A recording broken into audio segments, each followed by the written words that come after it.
بسم الله الرحمن الرحيم الحمد لله رب العالمين waxaa sharaf weyn noo ah in maanta ay meeshan ku kulansan yihiin ilaa iyo 5,000 ku dhowaad cayaartooy kala duwan oo ka timid gobollo kala duwan ee Soomaaliya kuwaasoo maantay uu u furmi doono horyaalka footballka ee jaamacadda Somerville waxaa nasiib wanaag ah in ay diyaar yihiin cayaartooy kala duwan oo ka mid ah cayaartooyda ka cayaarta gobollada kala duwan ee Soomaaliya waxaan rajaynayaa anoo ku hadlaya magaca jaamacadda ama guddoomiyaha jaamacadda waxaan rajaynayaa in ay ka dhici doonto cayaar aad iyo aad loo fiirsado la daawado inta daawata ay ku qanci doonaan haddii alla yidhaahdo qof walba oo ka midana tiimamka oo dhanna waxaan u rajaynayaa in ay guulaystaan waa hubaal aakhir ka mid ayaa guulaysan doona laakiin waxa lagu kala hormarayaa waxay tahay isku xirnaan ama waxa la yidhaahdo teamwork waxa ugu horreeya ee laga baranayo meeshan waxay tahay in guushu aysan halhal ku imaanina ay ku timaado iskaashi waxaan faraynaa dhammaantood cayaartooyda waxaan farayaa in ay fursaddan ka faa'iidaystaan in ay wada shaqeeyaan waxa kaliya ay guul lagu gaari karaa waxaa guul lagu gaari karaa iskaashi kooxeed tan labaad waxa muhiimka waxay tahay in lagu ciyaaro cayaar wanaag akhlaaq meeshan looma imaanin isdil isdhibaatayn kii guulaystaaba waa kii kale inkastoo marka garoonka la galo ay jirto xamaasad haddana waxaa loo baahan yahay this is Somerville ayaa waxay meeshan ka heli doontaa cayaartooy mustaqbalka dhow cayaartooydii mustaqbalka u ciyaari lahayd kuna ciyaari lahayn magaca jaamacadda Somerville ayaa fursaddan nooga soo bixi doonta marka dagaal ma loo baahna waxaa loo baahan yahay ciyaar wanaag waxaa loo baahan yahay oo kale kala dambayn waxaa loo baahan yahay oo kale in loo dhaga nuglaado awaamiirta ay bixinayaan macallimiinta iyo garsoorayaasha haddii kale adigoo cayaartooygii u fiicnaa meesha ama kooxda waday ayaa waxaa laga yaabaa khalad aad u sahlan inuu kooxdaada horumarkeedii sharafteedii iyo hankii ay ka lahayd horyaalka hoos u dhigo waxaan idin leeyahay guulaysta waa guulaysateen jaamacadda Somerville ha guulaysato waxaana rajaynaynaa mustaqbalka dhow in ay meeshaan nooga soo baxdo cayaartooy xul ah oo matasha magacii jaamacadda Somerville aad iyo aad u mahadsantihiin waxaan idiin rajeeyay dhammaantiin guul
السلام عليكم ورحمة الله وبركاته. هاتنا وحنو إلا ذي كلن كي ودحي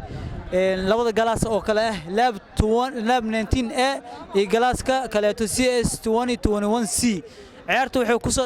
كسر لما تسين نبضه هذا وحيل جو متكتر سن لاب 19A wuxuuna gudoomay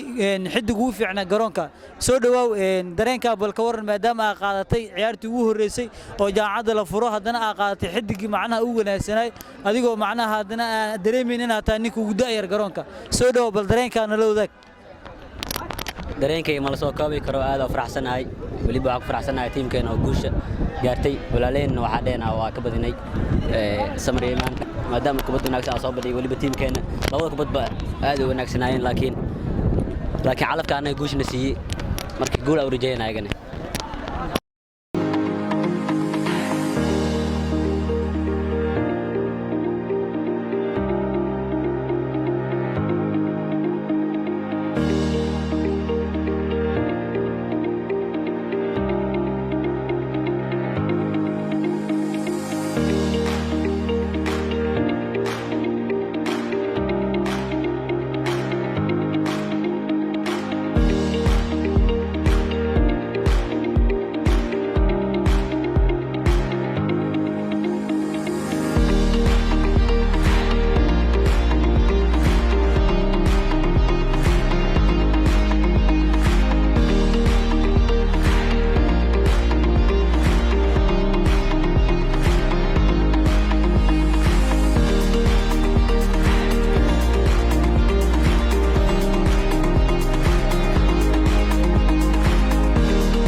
عليكم هاتن waxaa noo soo ilaaday qaybtii labaad ama wajigii labaad ee tartanka jaamacadda